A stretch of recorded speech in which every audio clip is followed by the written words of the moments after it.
ஜெபித்து நம்ம ஆரம்பிக்கலாம். ஜெபிக்கலாம். எங்களை நேசிக்கிறதான் அன்பின் ஆண்டவரே, இந்த நாளிலே எங்களை ஜீவனோடு கர்த்தாவே, இந்த ஜூம்ல கூட கர்த்தாவே சுவாமி நாங்கள் இணைந்து இந்த உடைய வார்த்தைகளை நாங்கள் தியானிக்கும் தேசங்களுக்காக நாங்கள் ஒரு ஆசிரியர்களே ஆண்டவரே எங்களோடு கூட பேசி இயேசுவின் நாமத்தினால் ஜெபிக்கிறோம்.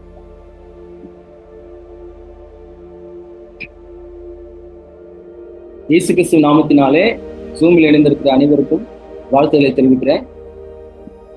இந்த நாளிலும் கூட நம்ம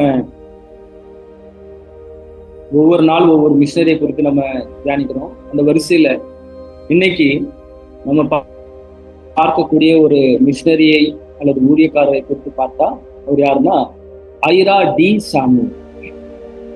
ஐரா டி சாமுவேல் அப்படின்ற ஒரு ஊழியரை குறித்து நம்ம பார்க்கிறோம். இந்த நாள் இந்த நாளுக்காக நமக்கு கொடுக்கப்பட்ட ஒரு வேத பகுதியை நம்ம பார்த்தோம்னா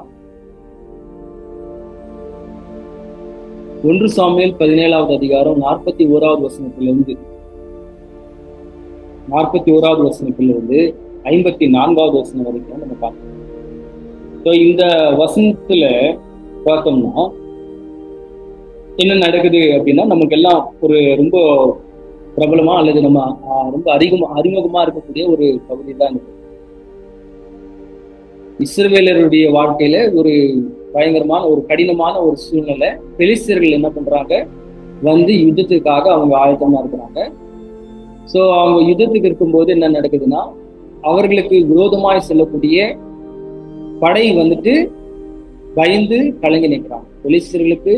பெலிஸ்தர்களோடு கூட யுத்தம் பண்ணக்கூடிய இஸ்ரவேலர்கள் இப்போ கொஞ்சம் பயப்படுறாங்க. ஏன்னா அங்க ஒரு ராட்சத மனிதன் தான், அவன் பேர் கோலியாத். இந்த கோலியாத் என்னக்கூடிய அந்த மனிதனுடைய செயல்னால இவனுடைய ஒரு சில வார்த்தை அல்லது இவனுடைய திமிரான பேச்சு நிமித்தமாக அவங்க என்ன பண்றாங்கனாக்கா, இஸ்ரவேலர்கள் எல்லாம் பயந்து போய் அவங்க என்ன பண்றாங்க, அவங்க அப்படியே கலங்கி போயிருக்கிறாங்க இல்லையா. அங்க 41ஆம் வசனத்தை பாத்தீங்கன்னா, பெலிஸ்தனும் அவன் என்ன பண்றான், நடந்து தாவீதன்மைக்கு அவன் கிட்ட அவன் என்ன பண்றான், பரிசை அவன் பிடிக்கிறான். அவனுக்கு முன்னாடி நடந்து வர்றான். நடந்து வந்த உடனே அவனுடைய சரீரம் பயங்கரமா இருக்கு. இந்த கோலியாத்தனுடைய மனுஷனுடைய சரீரம் அவனுடைய அமைப்பு சாதாரண மனிதர்களை பார்க்கலும் இவன் வேற மாதிரி இருக்கிறான். அதனாலதான் இவன் ராட்சதன், இவன் மகா உருவம் கொண்ட ஒரு மனிதன். ஸோ இப்படி இருக்கும்போது தாவீது என்னக்கூடிய ஒரு சாதாரண ஒரு ஆடு மேய்க்கக்கூடிய ஒரு வாலிபன், ஒரு வாலிபன் சொல்லலாம். அவனுக்கு யுத்தத்தினுடைய அனுபவமே இல்லை. யுத்த வஸ்திரங்களை தரிக்கிறது அல்லது அதை எப்படி கையாளணும் அப்படின்றது அவனுக்கு தெரியாது. அவனுக்கு தெரிஞ்சதெல்லாம் என்னன்னா, ஆடு மேய்க்கணும், காட்டுல இருக்கக்கூடிய ஒரு சில மிருகங்கள் வேட்டை ஆடும் போது அல்லது அவர்கள் அவர்களுக்கு விரோதமா தன்னுடைய மந்தையை காப்பாற்ற தெரியும். அப்புறமா அவனுக்கு ரொம்ப ரொம்ப பிடித்த அல்லது அவனுக்கு ரொம்ப கைவந்த கலையா இந்த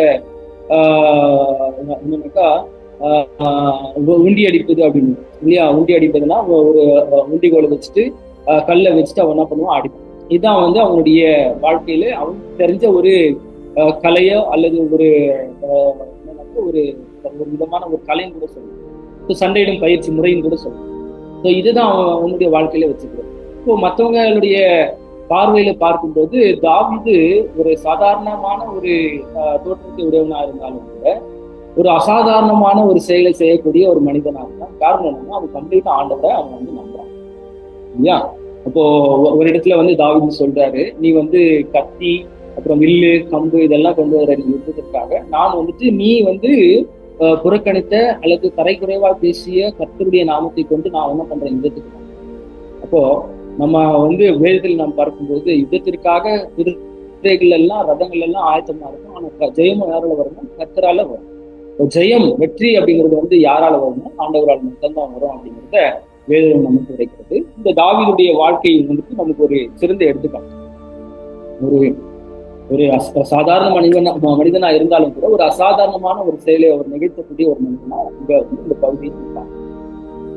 இன்னைக்கு கொடுக்கப்பட்ட நம்முடைய முக்கியமான ஒரு வசனம் 41வது வசனம். அதான் என்னன்னா, பெலிஸ்தியன் என்ன பண்றான், தாவீதுக்கு பக்கத்துல வர்றான். அவனுடைய ஆயுதங்களை எடுத்துக்கொள்ளக்கூடிய அந்த பரிசையை பிடிக்கிறவன் அந்த அவனுடைய ஆயுதத்தை எடுத்துக்கொண்டு இருக்கிறவன் அவனுக்கு முன்னாடியா அவன் நடந்தான். அப்போ மனிதனுடைய பார்வைக்கெல்லாம் என்னன்னா, கோலியாத்து அவன் வந்து கம்ப்ளீட்டா எப்படி இருக்கிறான்னாக்கா, அவன் வந்துட்டு சர்வ ஆயுதங்களும் தரித்தவனாய் அவன் சரியா பயங்கர ஸ்ட்ராங்கா இருக்கான். நம்ம யாருக்குமே தெரியாத ஒரு விஷயம் என்னன்னா, தாவீதுக்குமே வந்துட்டு ஒரு பரிசை அல்லது ஒரு அவருடைய தாவீதுடைய வாழ்க்கையில அந்த ஒரு ஆயுதங்களை ஏந்துகிற ஒரு மனிதர் அல்லது ஒரு கடவுள் இருக்கிறார். அவர் வந்து யாருடைய மனித கண்களுக்கும் வெளிப்படாத அளவுக்கு முன்னாடி நின்றுகிறார். சோ அவரு என்ன பண்றாரு, தாவீதுக்கு சம்பந்தப்பட்ட ஆயுதங்களையும் எடுத்துக்கொண்டு தாவீதுக்கு முன்னாடி போறாரு. இது மற்ற கண்களுக்கு பார்க்க அவ்வளவு இயல்பா முடியாது இல்லையா? மனித ஒரு சாதாரண நேக்கட் ஐஸ் அப்படின்னா, நேக்கட் ஐஸ்ல என்ன தெரியாது, தெரியவே தெரியாது. ஆனா உண்மையிலேயே நம்ம பார்த்தோம்னா ஆவிக்குரிய ரீதியில இந்த கோலியாத்துக்கு எப்படி அந்த பரிசையோ அந்த கேடகையோ அல்ல யுத்த வஸ்திரங்கள் எல்லாம் ஆயுதங்கள் எல்லாம் ஏந்தக்கூடிய ஒரு மனிதன் முன்னாடி போனாலும், அதே போல தாவீதுடைய வாழ்க்கையிலும் தாவீதை வந்து நம்ம இங்க பார்க்கும்போது அவனுக்கும் வந்துட்டு ஒரு யுத்தங்களை ஏந்தக்கூடிய ஒரு சர்வ வல்லமை உள்ள ஆண்டவர் முன்னாடி. இது தாவீதினுடைய பயங்கரமான ஒரு நம்பிக்கை, அசைக்க முடியாத ஒரு நம்பிக்கை. அதனால்தான் அவர் சொல்றாரு, நீ இதெல்லாம் கொண்டு வர, நான் என்ன பண்றேன், நீ யார நீ அற்பமா எண்ணியோ துச்சமா எண்ணியோ சாதாரணமா எண்ணியோ அந்த கடவுளுடைய நாமத்தை கொண்டுதான் நான் வரேன். இப்போ இன்னைக்கு நம்மளுடைய வாழ்க்கையிலும் கூட நாம் எதிர்கொள்ளக்கூடிய பல விதமான கோலியாத்களை நாம் சந்திக்க முடியும். எப்படிப்பட்ட கோலியாத்கள் இருந்தாலும் கூட அவைகள் எல்லாம் வந்துட்டு என்ன பண்ணலாம், ஆண்டவர் வந்துட்டு ஈஸியா முடங்கடிப்பார், ஈஸியா வந்து ஒரு கிடைச்சிடும். காரணம், நம்ம கம்ப்ளீட்டா ஆண்டவரை சார்ந்தது. அதனால நமக்கு முன்னும் செல்லக்கூடிய ஒரு ஆண்டவர் இருக்கிறார். அவரை நாம் நம்பி இருக்கும் போது கர்த்தர் பெரிய அர்த்தங்களை செய்ய அவர் வல்லவராக. சரி, நம்ம இன்னைக்கு நம்ம வந்து ஒரு மிஷினரியுடைய வாழ்க்கையை குறித்து பார்க்கலாம். அந்த மிஷினரி பேர் என்னன்னாக்கா, நான் சொன்ன மாதிரி ஐரா டி சாங்கி அப்படின்னு சொல்லி, ஐரா டி சாங்கி. இவரு வந்து வாழ்ந்த காலகட்டம் வந்துட்டு 1840 வருஷத்துல இருந்து 1908 வருஷம் வரைக்கும் இவர் வாழ்ந்தார். இவருடைய வாழ்க்கையில நம்ம பார்த்தோம்னாக்கா, இவர் எப்படிப்பட்ட மனிதர் அப்படின்னும் போது, ஒரு ஊழிய நிறைவு, அதாவது ஆண்டவருக்கு ஊழியம் செய்யணும்ன்ற ஒரு மனப்பான்மையோடு வாழ்ந்தவர், இசை விரும்பியா இருந்தாரு, சுவிசேஷத்திற்காக தன்னுடைய வாழ்க்கையை அர்ப்பணித்த ஒரு மனிதரா இருந்தார். சோ இவரை குறித்து நம்ம பார்க்கும்போது இவருடைய குடும்ப பின்னணியை பார்க்கலாம். இவர் எப்ப பிறந்தார் அப்படின்னு பார்த்தோம்னா, ஆகஸ்ட் 28 1840 வருஷத்திலே பென்சில்வேனியா என்ற நாட்டிலே எடின்பர்க் என்ற ஒரு நகரத்துல அவர் பிறக்கிறார். எடின்பர்க் என்றக்கூடிய நகரத்தில். சோ இவருடைய பெற்றோர்களை குறித்து பார்க்கும்போது, இவருடைய தகப்பனாருடைய பேரு வந்து டேவிட், இவருடைய தாயுடைய பேர் வந்துட்டு மேரி சாங்கி அப்படின்னு. இவங்க வந்துட்டு இந்த ஸ்காட்டிஷ் அல்லது ஐரிஷ் நாட்டை சேர்ந்தவர்கள் என்று சொல்லி வரலாற்று சொல்கிறது. அப்போ அந்த ஐரா டி சாங்கி அப்படின்னும் போது ஐரா டேவிட் சாங்கி தான் அவருடைய முழுமையான பேர், இவருடைய முழுமையான பேர். இவருடைய குடும்பத்துல வந்து மொத்தம் வந்து 9 பிள்ளைகள். 9 வந்து அவங்க பெற்றோருக்கு வந்து 9 பிள்ளைகள். அந்த 9 பிள்ளைகள்ல இவரும் ஒருத்தரா இவர் வந்து வழக்கப்படுகிறார். சிறு வயதில இருந்தே இவர் வந்து ஆலயத்துக்கு சரியாக அல்லது என்ன சொல்லுவாங்க, ஒரு ஆவிக்குரிய வாழ்க்கை வந்து சரியாக நடத்தப்பட்ட ஒரு குடும்பத்திலே பிறந்தவராக இருக்கிறார். இவர் பெற்றோர்கள் வந்துட்டு பயபக்தி நிறைந்தவர்களாகவும் ஆண்டவருக்கு ஏற்பவாறு தன்னுடைய பிள்ளைகளை வளர்ப்பதிலே சிறந்தவர்களாக இருந்தார். ஸோ அப்படி வந்து இருக்கும்போது இவர் சிறு வயது முதல் வந்து மெத்தடிஸ்ட் தேவாலயத்திலே இவர் வந்துட்டு பங்கு பெற்று அந்த தேவாலயத்துல வந்து ஆராதனையெல்லாம் வழிபட்டிருந்தார். ஸோ அதுக்கப்புறமா வந்து பார்த்தோம்னா அவருடைய ஆரம்ப கால வாழ்க்கையும் அல்லது அப்புறமா அவருடைய ஆவிக்குரிய வாழ்க்கையை பற்றி பார்க்கும்போது, அவருடைய குடும்பத்தில வந்து குடும்பமாய் சேர்ந்து ஜெபிப்பாங்க இல்லையா? அப்படி ஜெபிக்கும் போது இவர் வந்து பாடலை வந்து ரொம்ப அதிகமா விரும்புவார், பாடுவதை வந்து ரொம்ப அதிகமா நேசிப்பார். அப்போ அதிகமா பாடுவதை பார்த்த அவருடைய குடும்பத்தார் வந்துட்டு இவரை அதிகமா ஊக்குவித்தார், ரொம்ப வந்து என்கரேஜ் பண்ணி வந்து இவர் வந்து பாடக்கூடிய அந்த தன்மை இவர்கிட்ட இருக்குது அப்படின்னு சொல்லி அதை வந்து உணர்த்தி இவர் வந்து சிறு வயது முதலே வந்து சர்ச் ஆகட்டும் அல்லது குடும்ப பிரேயர் ஆகட்டும், அது மற்ற ஒரு ஐக்கிய ஜபமா இருக்கும், கூடுகை ஜபம், எதா இருந்தாலும் சரி, அதுல வந்து இவரை வந்து பாடல்களை பாடக்கூடிய ஒரு குழுவாளோ ஒரு பாடகராக இவர் வந்து காண்பார். சின்ன வயசுல இருந்து அந்த ஒரு கிஃப்ட் ஒரு ஆண்டவர் கொடுத்து அவர் தொடர்ந்து பார்க்கும்போது இவர் தன்னுடைய 16வது வயதுல வந்து கிங்ஸ் சாப்பல் கூடிய ஒரு திருச்சபையில ஒரு எழுப்புதல் ஒரு கூட்டம் நடக்குது, ஒரு எழுப்புதல் மீட்டிங் நடக்குது. அந்த மீட்டிங்ல வந்து இவர் என்ன பண்றாரு, தன்னை சம்பூர்ணமாய் ஆண்டவருக்கு ஒப்புக்கொடுக்கிறார். 16வது வயதிலே வந்து ரட்சிக்கப்படுகிறார். ஆண்டவர் உரைப்பு தொட்ட பிறகு அதன் பிறகு இவர் ஊழியத்திற்காக தன்னுடைய தாளந்துகளை அவர் பயன்படுத்த வேண்டும் சொல்லி அவர் வந்து முன் வர்றாரு. அதுக்கப்புறம் என்ன பண்றாருன்னா நியூ கேஸ்டில் கூடிய இடத்திற்கு இவர் வந்து என்ன பண்றாரு, தொடர்ந்து பயணம் செய்து போகிறார். அதே பென்சில்வேனியா நாட்டிலே நியூ கேஸ்டில் எனக்கூடிய ஒரு பகுதியை வந்து இவர் தொடர்ந்து இவர் என்ன பண்றாரு, அடுத்ததாக தன்னுடைய வாழ்க்கை பயணத்தை அவர் தொடர்கிறார். அதுக்கப்புறம் பார்த்தோம்னா திருச்சபைகளிலே தன்னுடைய தாளந்தை இவர் வந்து பயன்படுத்துகிறார். அப்புறமா இந்த இசை உலகத்திலே வந்து தன்னுடைய தாளந்தை வெளிப்படுத்துகிறார். அவர் பார்த்தோம்னாக்கா அந்த ஜெஃபர்சன் உடைய ஒரு வீதியில இருக்கக்கூடிய மெத்தடிஸ்ட் எபிஸ்கோபல் சர்ச் கூடிய ஒரு சர்ச்சில் இவர் என்ன பண்றாருன்னா ஒரு மெம்பரா சேர்றாரு. அப்புறமா வந்து என்ன பண்றாருன்னா சண்டே ஸ்கூல்ல வந்து நடத்தக்கூடிய ஸ்டூடெண்டா அவர் இருக்கிற ஊழியம் செய்வாரு. அப்புறம் அங்க நடத்தக்கூடிய அந்த கொயர் இல்லையா, இப்போ வந்துட்டு அநேக ஒரு பிரபலமான திருச்சபைகள் எல்லாம் வந்துட்டு இந்த கொயர் வந்துக்கூடிய ஒரு விஷயம் இருக்கும். கொயர்னா ஒரு பாடலை வந்து பாடக்கூடிய ஒரு குழுவினர். ஒருவேளை அவங்க வந்து ஆண் பெண்ணா இருக்கலாம், அவங்க எல்லாம் வந்து என்ன பண்ணுவாங்க, ஒரே வஸ்திரத்தை யூனிஃபார்மா போட்டிருப்பாங்க ஒரு சிலர். அப்புறமா வந்து அதை பாடும்போது கரெக்டா எல்லாருமே வந்து அந்த கோரசுகளை பாடுவதாகட்டும், பாடல்களை பாடுவதாகட்டும், மற்ற விஷயங்கள் எல்லாம் பாடும்போது அவங்க என்ன பண்ணுவாங்க, அப்படியே எல்லாம் சேர்ந்து அது பாடுவாங்க. அது பேர் வந்து கொயர் அப்படின்னு. அந்த கொயருடைய டைரக்டரா இவர் வந்து இருந்திருக்காரு. அப்போ மியூசிக் டைரக்டர் போல ஒரு திருச்சபையில வந்துட்டு இவர் எப்படிங்கிற கொயர் டைரக்டரா இவர் வந்து ஊழியம் செய்திருக்கிறார். அதுக்கப்புறமா வந்துட்டு வகுப்புகளை கிளாஸ் லீடரா கூட இவர் வந்து இருந்திருக்கிறார். அப்போ இப்படி வந்துட்டு தன்னுடைய திருச்சபை ஊழியத்திலும் அப்புறமா இசை உலகத்திலும் வந்துட்டு அவர் என்ன பண்றாரு, தன்னுடைய ஊழிய ஈடுபாடுகளை பாருங்க. அதுக்கப்புறமா திருச்சபைகளை வந்துட்டு இந்த ஆர்கன் என்னக்கூடிய ஒரு இசை கருவியை வந்துட்டு முதலாக வந்துட்டு அறிமுகம் செய்த ஒரு இவர் தான். இந்த ஆர்கன் அப்படின்ற ஒரு இசை கருவி, இந்த இசை கருவியை வந்துட்டு அது வரைக்கும் ஜனங்கள் பயன்பாட்டுக்கு இல்லாம இருந்தாலும் இவர் என்ன பண்றாரு, அதை இந்த ஆர்கன் அந்த இசை கருவியை திருச்சபையில கொண்டு வந்து இதையும் நம்ம என்ன பண்ணலாம், பயன்படுத்தலாம் அவங்களுக்கு அப்படின்னு சொல்லி அவர் வந்து பண்றாரு. இந்த நீங்க வந்து 5வது ஸ்லைட்ல பாத்தீங்கன்னாக்கா அந்த இடத்துல வந்து ஒரு ஆர்கன் கையில வச்சிருக்காரு, அவரு வச்சு வாசிச்சிருக்காரு. அந்த மாதிரி வந்துட்டு அப்படிப்பட்ட ஒரு ஆர்கனை வந்து அவர் வந்து பயன்படுத்துறார். தொடர்ந்து பார்த்தோம்னா இந்த ஐரா டி சாங்கி அவர்கள் வந்துட்டு வெறும் ஊழிய ஈடுபாடு மட்டுமல்ல, அவர் நாட்டுப்பற்று உள்ளவராகவும் இருந்தாரு. 2வதாக பார்த்தோம்னா அவர் வந்து அந்த மிலிட்டரி ஊழியத்தையும் கூட அவர் செய்தார். மிலிட்டரி வந்து அந்த காலத்துல அந்த 1860வது காலகட்டத்திலே என்ன நடக்குதுனாக்கா, அமெரிக்க ஐக்கிய உள்ள நாடு அமெரிக்காவில என்ன உள்நாட்டு போர் ஒன்று நடக்குது. அது வந்து சிவில் வார் அப்படின்வாங்க. அந்த சிவில் வார் நடக்கும்போது என்ன ஆகுதுனாக்கா, அங்கேயே உள்ளேயே வந்துட்டு ஒரு சில குழப்பங்கள் ஏற்பட்டு அங்க, ஏன்னா இப்போ வந்து அமெரிக்கா வந்து ஐக்கிய நாடு 50 நாடுகளை சேர்ந்தது. அது வந்து என்ன இருக்குனாக்கா ஒரு வெவ்வேறு பகுதிகளை சேர்ந்ததுதான் ஒரு அமெரிக்க நாடு, ஐக்கிய நாடு அப்படின்னு.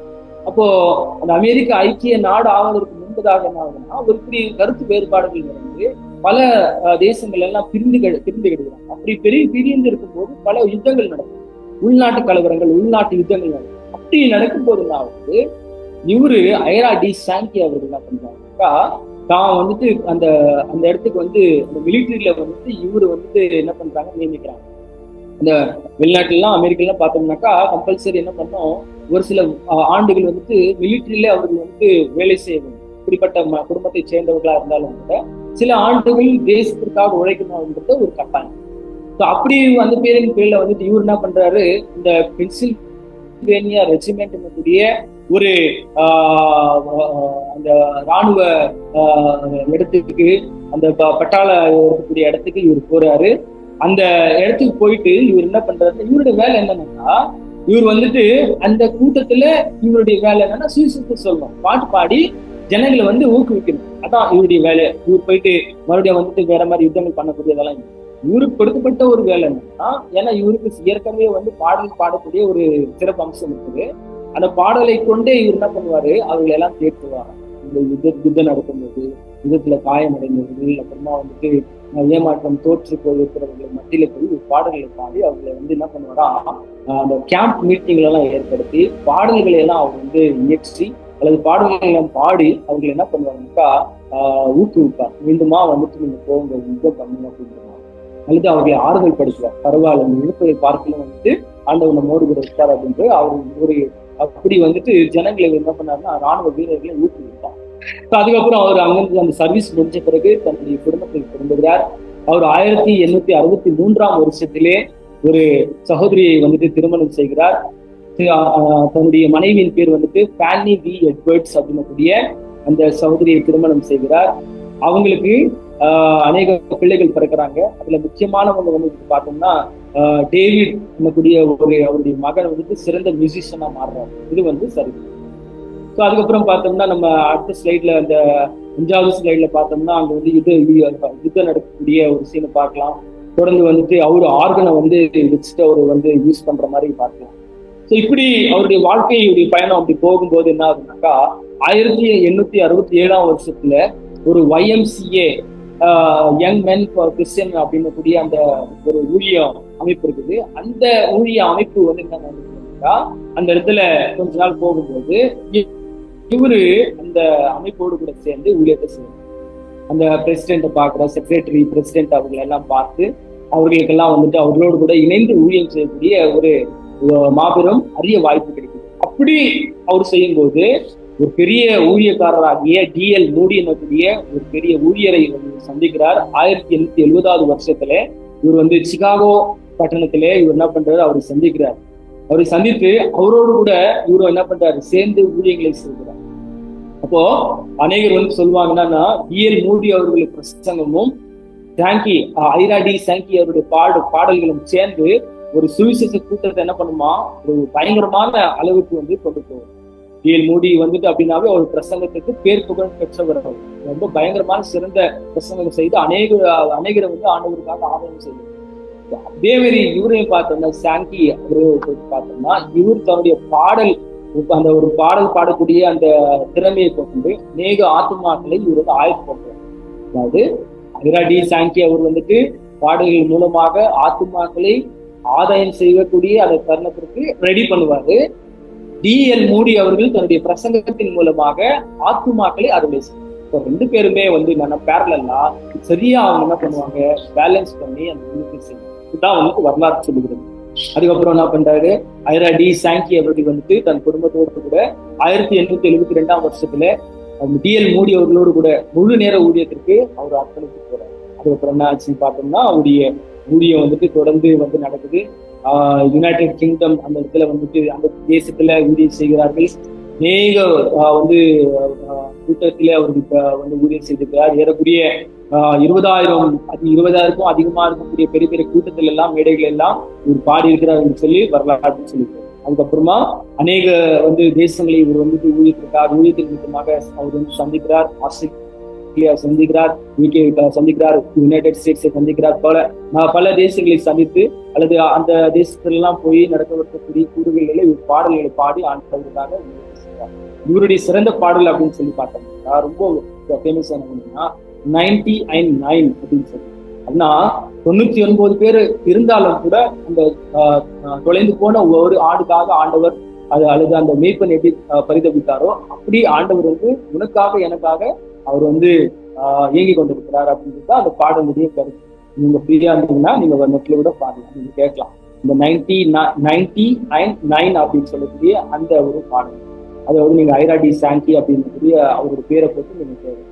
அதுக்கப்புறம் தொடர்ந்து வந்து பார்த்தோம்னாக்கா அவருடைய கான்ட்ரிபியூஷன், அதாவது அவருடைய அர்ப்பணிப்பு என்ன இருக்குதுன்னு சொல்லி பார்த்தோம்னா பல ஊழியத்திற்காக தன்னுடைய பாடல் திறனை வந்துட்டு பயன்படுத்துறாரு. அதுக்கப்புறம் அநேக பாடல்களை எழுதுறாரு. ஏறக்குரிய வந்துட்டு 1-6 வால்யூம் இருக்கக்கூடிய காஸ்பல் ஹைம்ஸ் கூடிய அந்த புஸ்தகத்தை வெளியிடுகிறார்.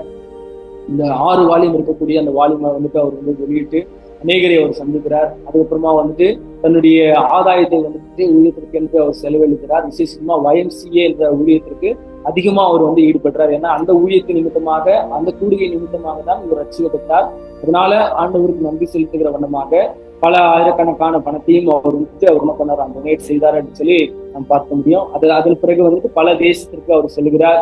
அவருடைய வாழ்க்கை முழுவதுமே வந்துட்டு ஆண்டவருக்காக வாழ்ந்தார் என்று சொல்லி நம்ம பார்க்க முடியும். இப்போ கடைசியா பார்த்தோம்னா இப்படி அவர் ஊழியத்தை செய்து அவர் வந்து என்ன பண்ணிட்டாருனாக்கா ஆகஸ்ட் 14ஆம் தேதி 1908ஆவது வருஷத்துல நியூயார்க் இந்த ஒரு நகரத்திலே அவர் வந்து புரூக்லின் என்ற பகுதியில அவர் வந்துட்டு மறித்து போகிறார். தன்னுடைய உடல்நிலை இன்றி அவர் வந்துட்டு என்ன பண்றாரு, மறித்து போகிறார். அதே இடத்திலேயே அவரை வந்துட்டு அடக்கம் செய்யப்படுகிறார். சரி, இந்த ஐரா டி சாங்கி அவருடைய வாழ்க்கையிலிருந்து நாம் கற்றுக்கொள்ளக்கூடிய ஒரு சில பாடங்கள் பார்க்கணும்னா, முதலாவதாக பார்த்தோம்னாக்கா நம்ம வேதத்துல பார்க்கும்போது நமக்கு இருக்கக்கூடிய தாளாந்து என்ன இருந்தாலும் சரி அவைகளை நாம் பயன்படுத்தணும். இல்லையா? இப்போ சாங்கி அவருடைய வாழ்க்கையில வந்து அந்த பாடல் பாடக்கூடிய ஒரு பரணை ஆண்டவர், ஒரு திறனை, ஒரு காலந்தை ஆண்டவர் தந்திருந்தார். அது தன்னுடைய சுயநலத்திற்காக மாத்திரம் அல்ல, ஆண்டவருடைய ராஜ்யத்தை பிரஸ்தாபம் பண்ணுவதற்காக அவர் பயன்படுத்தினார். சோ அதே போல நாமும் கூட என்ன பண்ணோம், அந்த ஒரு நமக்கு கொடுக்கப்பட்ட தாளந்துகள் எப்படிப்பட்ட தாளாந்தா இருந்தாலும் கூட இதை நாம் ஆண்டவருக்கு என்று பயன்படுத்த நாம் என்ன பண்ணக்கூடாது, மறந்து போய்விட கூடாது. வேதத்துல நாம் பார்த்தோம்னா 1 பேதுரு 4 10 சொல்கிறது, அவன் பெற்ற வரத்தின்படியே நீங்க தேவனுடைய என்ன பண்ணுங்க, பற்பல கிருபை உள்ள ஈவுகள் நீங்க என்ன பண்ணுங்க, அதை வந்துட்டு கொண்டு ஊழியத்தை செய்யுங்க, ஒருவருக்கு ஒருவர் நீங்க என்ன பண்ணுங்க, உதவி செய்யுங்க அப்படின்னு சொல்லி. அதனால இன்னைக்கு நமக்கு என்ன இருக்குது அப்படின்னு பார்த்தோம், நம்ம கிட்ட என்ன இருக்குன்னு சொல்லி நம்ம பார்க்கணும் இல்லையா? மோசையை பார்த்து ஆண்டவர் கேட்டார் ஒரு வார்த்தை, கையில என்னப்பா இருக்குது? என் கையில இருக்கிற கோல் தாங்க இருக்குது. பரவாயில்ல, அந்த கோல் வந்து கீழே போடும். இப்போ சாதாரண ஒரு கோலை கொண்டு பெரிய அற்புதத்தை செய்யக்கூடிய ஆண்டவர் உங்ககிட்ட என்கிட்ட இருக்கக்கூடிய சாதாரணமான ஒரு எண்ணம், ஒரு விஷயம் அப்படின்ற நம்ம யோசிக்கலாம், அதை கொண்டு பெரிய விஷயத்தை ஆண்டவர் சாதிச்சுவார். ஸோ அதனால நம்மிடம் இருப்பதை ஆண்டவரிடம் கொடுப்போம், ஆண்டவர் என்ன பண்ண சிறந்ததா அதை மாற்றுவார். தொடர்ந்து பார்த்தோம்னாக்கா அந்த சங்கீதம் 33 இப்படியா சொல்லுகிறது என்னன்னா, ஆண்டவருக்கு புது பாடல்களே நீங்கள் பாடுங்கள். அதனால என்ன ஆகுனாக்கா, ஆனந்தத்தோட நீங்க என்ன பண்ணுங்க, வாத்தியங்களை நேர்த்தியாய் வாசிங்க. அப்போ ஆண்டவர் அதை விரும்புறாரு. இப்போ ஆண்டவர் வந்து புது பாடல்களை விரும்புகிறாருன்னு சொல்லி சங்கீதம் 33. அப்போ நம்ம என்ன பண்ணோம்னாக்கா, நம்மளால முடிஞ்ச அளவுக்கு நம்ம வாய்களை திறந்து ஆண்டவரை பாடணும். சாங்கி அவருடைய வாழ்க்கையில அவர் வந்துட்டு எந்த நேரத்திலும் கூட பாடுவதை அவர் வந்து தயங்குவது. இன்னைக்கெல்லாம் பார்த்தோம்னா அநேக திருச்சபையில வந்து பாடல் வந்து ஒரு பக்கம் போயிட்டு இருக்கோம், அவங்க பாட்டு எங்கேயும் யோசனை பண்ணிட்டோம். எப்படி கிடையாது அப்படியானவர்களே, நாம் வந்துட்டு ஆவி ஆத்மா சரீர சம்பூர்ணமாய் ஆண்டவருக்கு அர்ப்பணித்து நம்ம பாடணும். ஸோ தொடர்ந்து பார்த்தோம்னா மத்தேயு 5:16 இப்படியா சொல்கிறது என்னன்னாக்கா, உங்களுடைய நற்கிரிகளை எல்லாம் கண்டு பரலோகத்தில் இருக்கிற உங்க பிதா என்ன பண்ணுவாங்க, பிதாவை என்ன பண்ணுவாங்க, மகிமைப்படுத்தும்படிக்கு உங்கள் வெளிச்சம் அவர்கள் முன்பாக என்ன பண்ணுவோம், பிரகாசிக்க கடவுள். இப்போ நம்முடைய வெளிச்சம் யார் முன்னாடி பிரகாசிக்கணும்? சாதாரணமா வெளிச்சம் வந்து எங்க பிரகாசிக்கும் அப்படின்னு சொல்லி பார்த்தோம்னா, இருட்டான இடத்துலதான் அதனுடைய ஒரு விஷயம் தெரியும். இப்போ இருள் நிறைந்த உலகத்துல இயேசு கிறிஸ்துடைய கிருபைகளை பெற்று அவருடைய வாழ்க்கையில நாம் அதை சாட்சி அடிச்சுடலில் நாம் வாழும்போது வெளிச்சமாய் வாழும். ஐராடி சாங்கி அவருடைய வாழ்க்கையில யுத்த காலகட்டத்திலும் கூட பாடல்களை பாடி இருள் நிறைந்த அவருடைய மத்தியிலும் கூட வெளிச்சத்தை அவர் பிரகாசித்தார். கடைசியா பார்த்தோம்னா யோவான் 15:8 பார்த்தோம்னாக்கா, நீங்கள் அநேக கனி கொடுக்க, நீங்கள் மிகுந்த கனிகளை கொடுப்பதினால் பிதா மகிமைப்படுவார், எனக்கும் சீஷரா இருக்கும். இப்போ நாம் ஆண்டவருடைய சீஷர்கள் என்று சொல்லி நாம் ரொம்ப சொல்றோம் இல்லையா?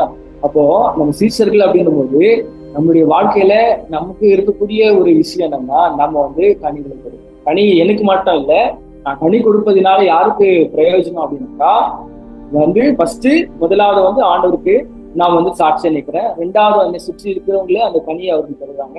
3வதா வந்துட்டு நான் வந்துட்டு ஒரு மலட்டு மரமாவோ அல்லது விடாய்த்த ஒண்ணுமே பயனற்ற ஒரு மரமா நான் இல்லை, எப்படியோ சம்திங் இருக்கிறேன் அப்படின்ற ஒரு உணர்வு எனக்குள்ள.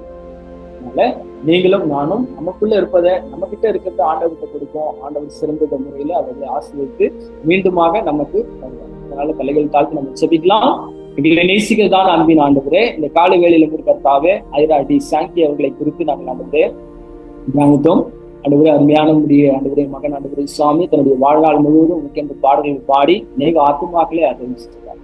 இது நிமித்தமாக ஆண்டவரே சுவாமி புகழ்பெற்ற பிரசங்கியார் டிஎல் மூடி அவர்களோடு கூட இணைந்து ஊழியம் செய்யக்கூடிய மாபெரும் ஆண்டவரே அவகாசத்தை அவர் கிடைச்சார். இந்த நாளில் கர்த்தாவே எங்களிலே இருக்கக்கூடிய ஒரு சாதாரண ஆண்டவரே ஒரு விஷயம் இருந்தாலும் கர்த்தாவே, ஒரு சாதாரண தாளந்து என்று சொல்லி நாங்கள் எண்ணினாலும் கூட நீர் அவர்களுக்கு பெரிதாய் கருதுகிறது. அதுக்காக ஆண்டவரே எங்களிடத்தில் இருப்பதை உங்களுக்கு நாங்கள் கொடுக்கும்போது நீர் ஆண்டவரே அவர்களுக்கு சிறந்ததாய் மாற்றி ஆண்டவரே இந்த ஒரு எண்ணத்தோடு நாங்கள் இந்த நாள் முழுவதும் நாங்கள் வாழ தாங்க.